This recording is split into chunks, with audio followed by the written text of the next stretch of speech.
Hello and welcome to week 9. This week you'll be exploring the importance of the environment when it comes to language acquisition and what strategies can assist in aiding communicative practice. So you've got some online activities to explore, as well, of course, continuing to read in your text, posting to the discussion board,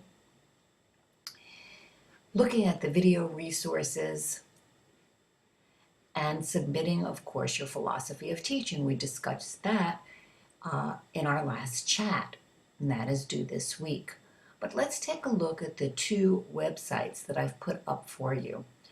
The first one is from Reading Rockets, and it takes the 5 components of reading instruction that we use all the time, and it talks about it with consideration for the ELL learner. So each of what we call the big 5, phonemic awareness, phonics, vocabulary development, fluency, and comprehension. And the reason this is useful is because for each of these items, it describes what it is, and then it gives us particular considerations for the ELL learner. So I don't believe there's a need for me to read this to you, but let's just take a look at the first one.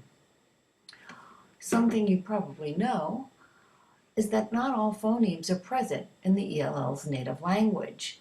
So that sometimes creates difficulty, and we need to create a specific phonemic awareness for these students and assist them in manipulating these sounds.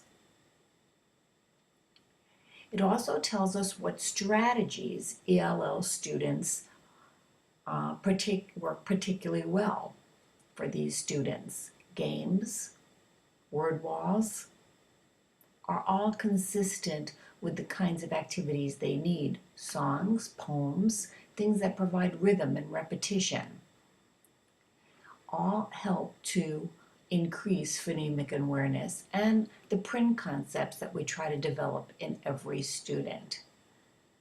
So I think this is worth taking a look at, perhaps saving,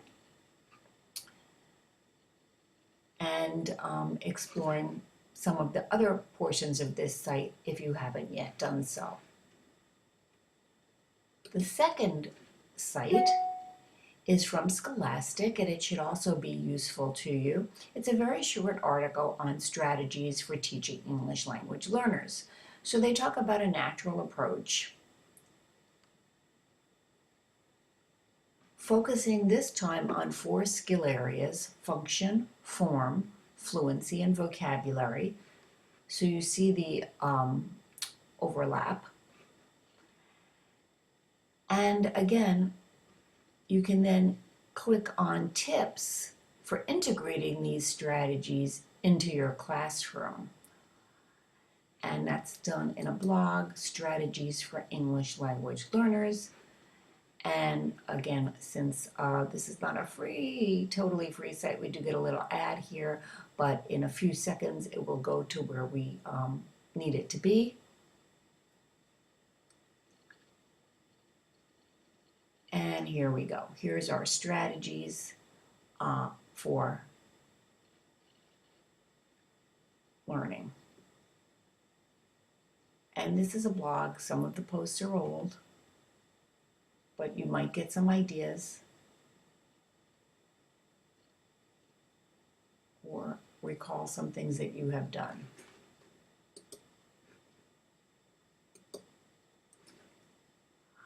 I also included a short video on what is linguistics because I thought that might be helpful. And then, of course, again, here we go. Here are the questions for your philosophy. You don't have to address each and every one of these, but this is just to help get you thinking. Remember, this is being submitted to SafeAssign.